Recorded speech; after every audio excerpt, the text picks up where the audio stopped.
In this episode of Trains Around Kansas City, I headed around to a bunch of different yards. Starting with Argentine Yard, with this lone ex-BN SD40-2. This was when individual businesses and events were closing, but not stay-at-home orders. Here we start with number 1510, an ex-Burlington Northern GP28M. It began life as a Great Northern GP9. Behind it is number 1739, a Santa Fe Yell SD40-2 built in 1980. And this 4-unit lash-up is all H2-9s. Reminds me of trains that I saw over 10 years ago. Sitting by itself is ES44C4 number 6868. By the tower, there are quite a few Jeep sets and a Santa Fe war bonnet. Here we see number 1350, a former Santa Fe SD45-2. Haven't seen too many of those.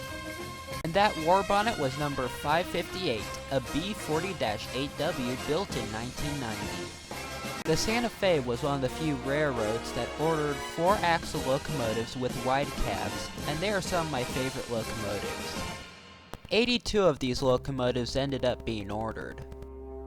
Those are quite unusual hopper cars. I think they have like seeds in them. I was surprised to see this yard slug here, number BN71. It began life as a Southern Pacific SD35. BNSF used to use a lot of slug sets in Argentine Yard, but they haven't been seen very much since 2015. A slug is a locomotive that doesn't have a diesel engine in it, but it has powered traction motors powered by the mother diesel locomotive. There are many slug designs which vary between railroads. Number 4434 is a C44-9W. Prior to 2012, it had very faded paint from its beginnings. And this unit has been in a fire so bad that the electronics under the cab are burned too. The fire damage on number 4016 is the typical fire damage you'd see on a GE locomotive. Seeing burned GE locomotives are way more common than burned EMD locomotives. Number 795 is a C44-9W built in 1997.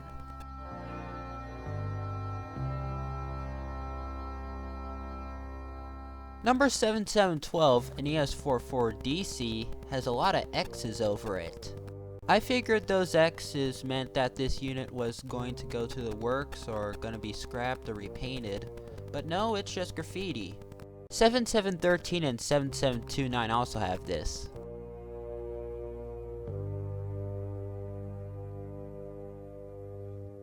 Number 1561 is an SD38-2 with an Argentine Bull trimmer locomotive's plate. It was built in 1979 for the Frisco and has worked at Argentine Yard since 2003 with slug 252, which later became number 52. Alongside the workshop, we see another H2 ES44 and another war bonnet. 730 is also a C44-9W built in 1997. On my way to find some Kansas City terminal action in their yard, I noticed this double-decker bus, which looks similar to the ones used for the Super Bowl parade a few months ago. I also noticed 2 TFM gondola cars. We managed to find a Kansas City terminal Jeep doing some switching, and we raced it to get a good view of it.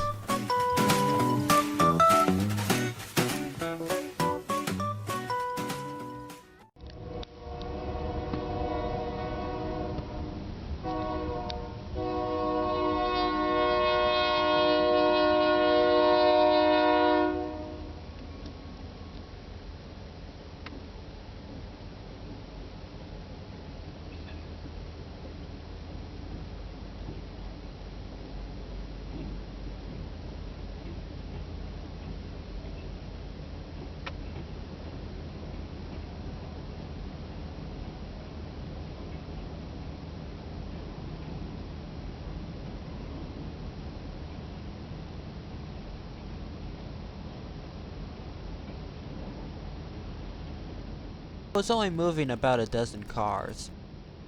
I also passed this old tower near Osage Avenue and Adams Street.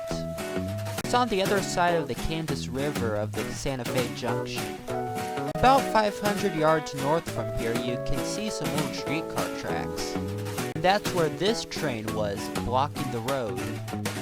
On the way towards the West Bombs in the Kansas Southern Yard, I noticed these trash containers in the UP yard. I don't know how good you can see this, but here's engine 2805 with some inspection cars.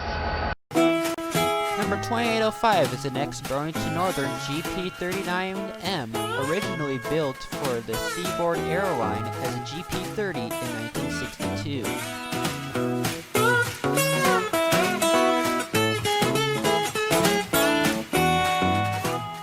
We drove a bit down Woods Weather Road to get a better view of the locomotive, but it didn't happen.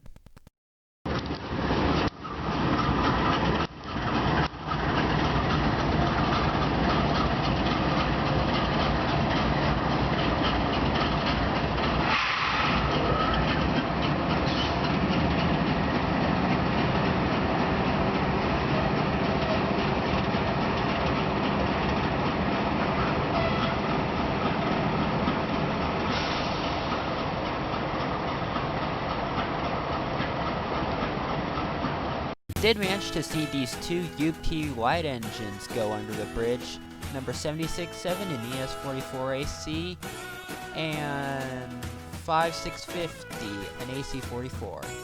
According to this plate, this bridge that we were on was built in 1951. Now down to KCS's Notch Yard, we see this little engine doing some switching.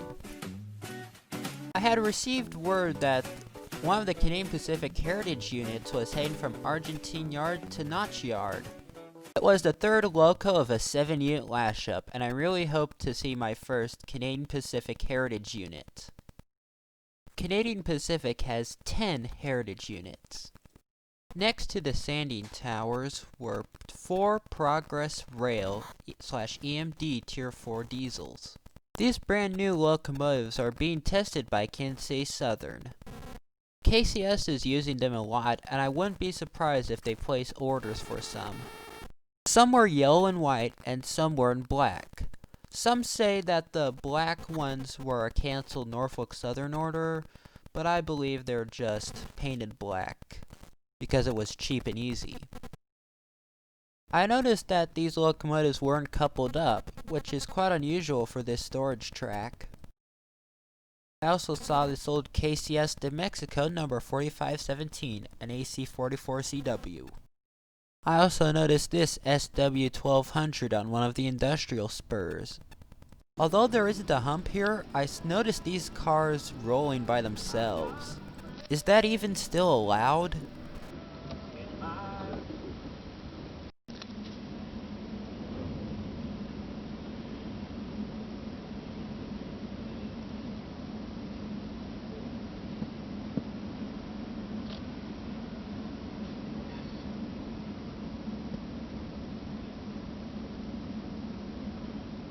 These cars right here were blocking my view of the Canadian Pacific Heritage unit. Is it getting close? I think so.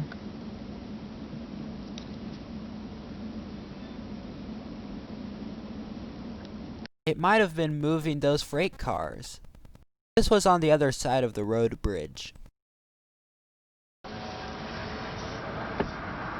We did manage to see it from a road south of the yard. It's pretty easy to spot from a distance. In this lash-up, we have a unit from Canada and a unit from Mexico. Well, technically they're both American. All of the Canadian Pacific Heritage units are SD70 ACUs, rebuilt from SD9043 Max. 7017 used to be number 9147 and was built in 1999. And it was next to a DM&E hopper car out of all things. I also noticed these two Canadian Pacific vehicles leaving the yard. Now next door to Union Pacific's Neff Yard, which recently ceased operations and has been using it to store locomotives and cars. There are hundreds of wide cab locomotives stored here. Number 6184 is a former Southern Pacific AC-44CW. So is 6261. Here are 5 SD-70Ms and 2 GE locomotives, which are also AC-44s. There are also some SD-60Ms, including one in the We Will Deliver paint.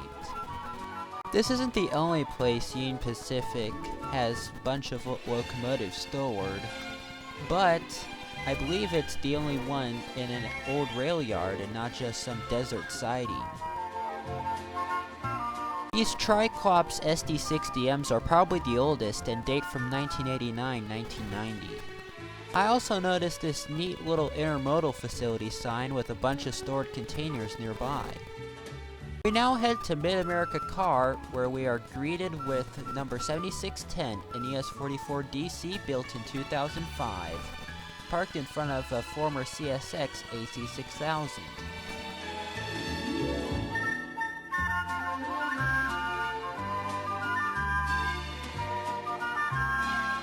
Number 710, a war bonnet-clad C-44-9W built in 1997, is also here. CEFX number 1572 is a former Belt Railway of Chicago SW-1500, built in 1970 for the Penn Central.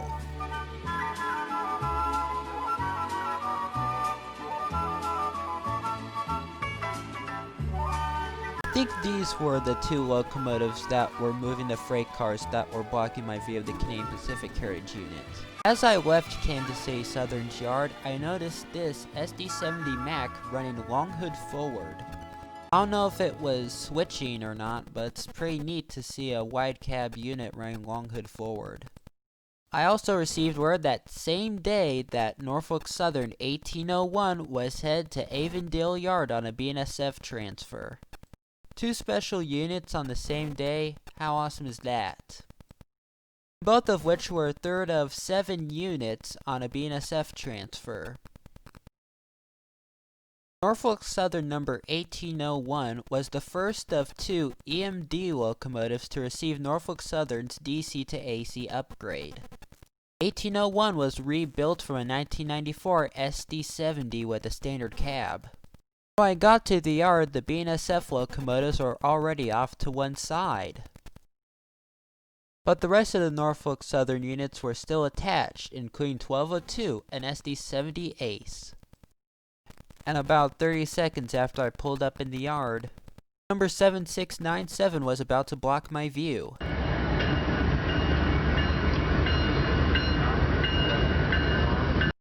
BNSF locomotives were still in the yard though. And next to the small roundhouse, I noticed a high hood Jeep. This high hood might be number 5203. The next Southern high hood GP38-2. I don't think I've ever seen a cycle signal. And that concludes this edition of Trains Around Kansas City.